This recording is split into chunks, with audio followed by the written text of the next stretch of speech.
kelas 6. Apa kabar? Semoga semuanya masih dalam keadaan sehat dan keadaan yang semangat. Oke, kita hari ini melanjutkan lagi materi kita ya. Untuk IPA hari ini kita menggunakan buku 6B. Jadi kita sudah mulai buku 6B ya. Silakan buka buku kamu halaman 6. Buka buku kamu halaman 6. Kita akan mempelajari tentang cara tumbuhan menyesuaikan diri terhadap lingkungan. Oke, silakan buka bukunya dan siapkan peralatan kalian. Mari kita masuk ke materi kita, halaman 6. Cara tumbuhan menyesuaikan diri terhadap lingkungan.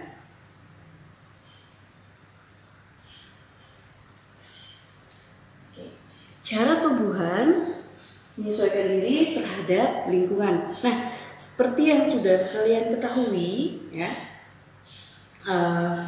ciri dari makhluk hidup adalah dapat menyesuaikan diri terhadap lingkungannya, yaitu merupakan ciri dari makhluk hidup yang kita kenal dengan istilah adalah adaptasi ya.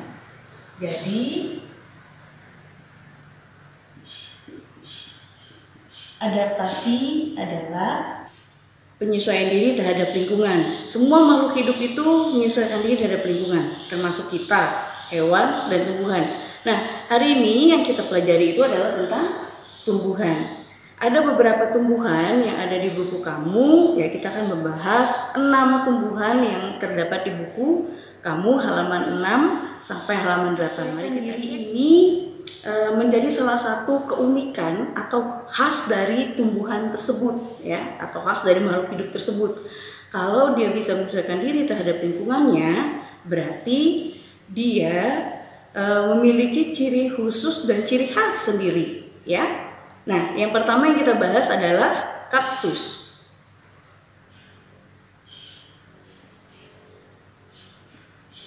Ya, batangnya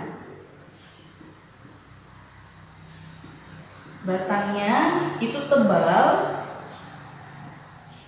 karena pitas, yaitu batangnya tebal karena dia digunakan untuk menyimpan air atau cadangan makanan. Kedua adalah daunnya.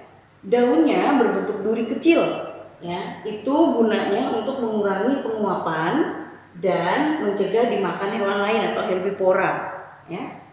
Kemudian akar sangat panjang untuk menghisap air, untuk tumbuhan kaktus. Nah, kita masuk ke tumbuhan yang kedua, yaitu eceng gondok. Eceng gondok.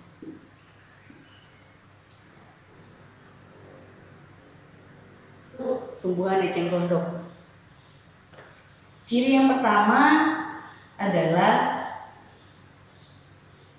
umumnya ya, eceng gondok itu hampir mirip dengan teratai, cuma bedanya adalah bentuk dari daunnya yang berbeda.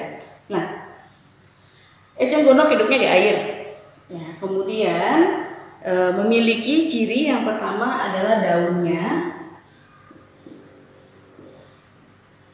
kilat berlapis lilin sehingga tidak basah. Kemudian batangnya berrongga sehingga ia bisa mengapung di air. Kemudian akarnya adalah membantu keseimbangan saat berada di air. Ya, itu untuk eceng gondok. Kita masuk yang ketiga, yaitu teratai. Teratai itu daunnya lebar. Ya, kalau kita gambarkan seperti ini.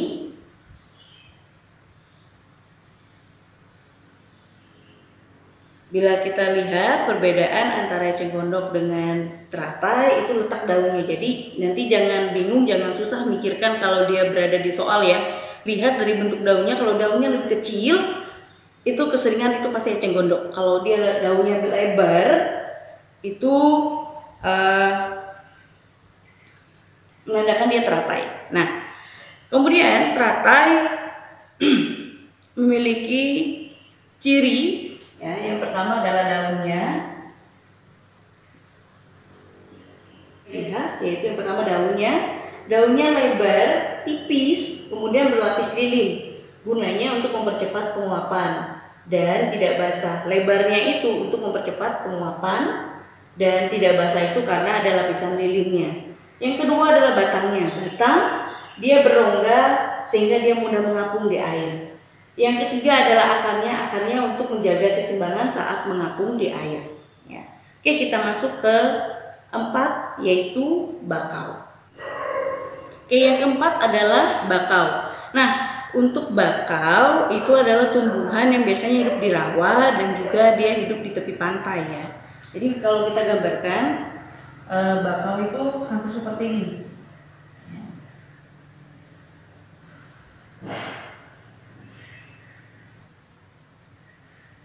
Nah, untuk bakau ya itu memiliki ciri khas itu adalah pada akarnya, karena akarnya termasuk dengan akar napas. Ya.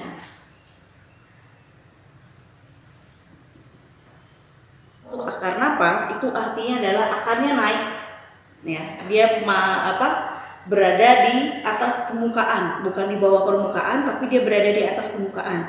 Gunanya untuk mengambil oksigen dari udara biar bisa melakukan fotosintesis. Nah, di rawa atau tepi pantai. Oke, itu untuk bakau. Kita lanjut yang kelima, yaitu kantong semar. Kalau kita gambarkan itu seperti ini.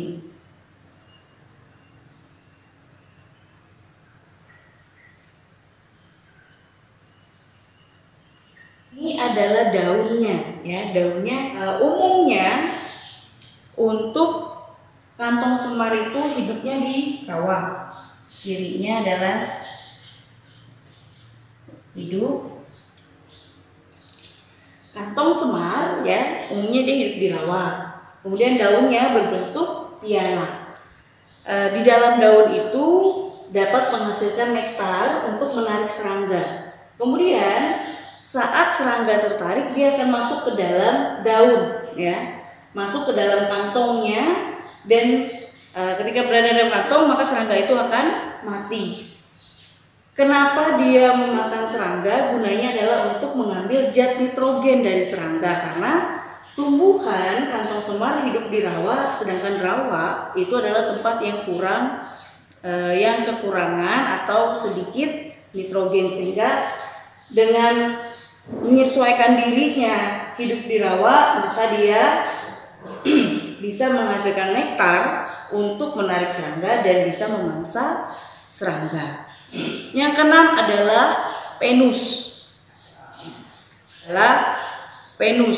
Ya. Kita gambarkan seperti ini. Tumbuhan penus dikenal dengan sebutan insektivore.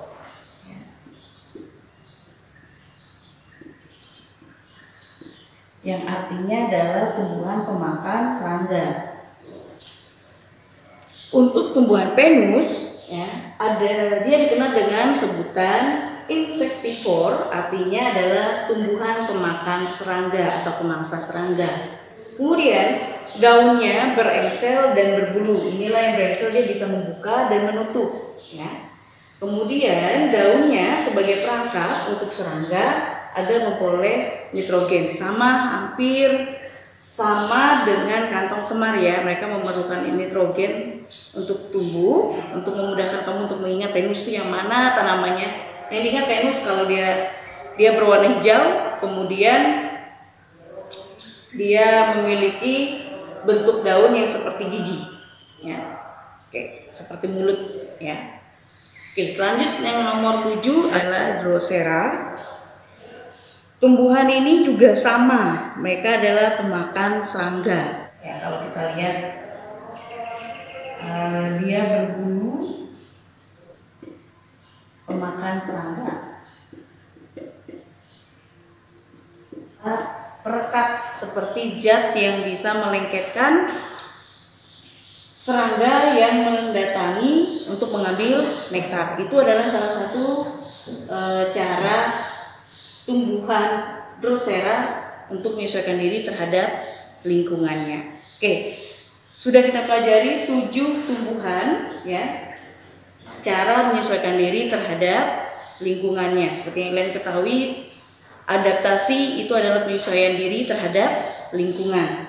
7 tumbuhan sudah kita pelajari dan semua ciri khasnya sudah kita tulis dan sudah kita dengarkan penjelasannya. Untuk latihan kamu di rumah, halaman 10, nomor 3 dan nomor 4. Ingat, kita menggunakan buku 6B. Ya, silakan dikerjakan dan dikumpulkan pada waktu yang ditentukan. Sampai di sini dulu materi pembelajaran kita. Semoga video ini bisa bermanfaat bagi kalian dan bisa menambah pemahaman kalian. Ingat, dicatat di buku catatan. Oke, sampai di sini dan sampai bertemu lagi di video pembelajaran selanjutnya. Sampai jumpa.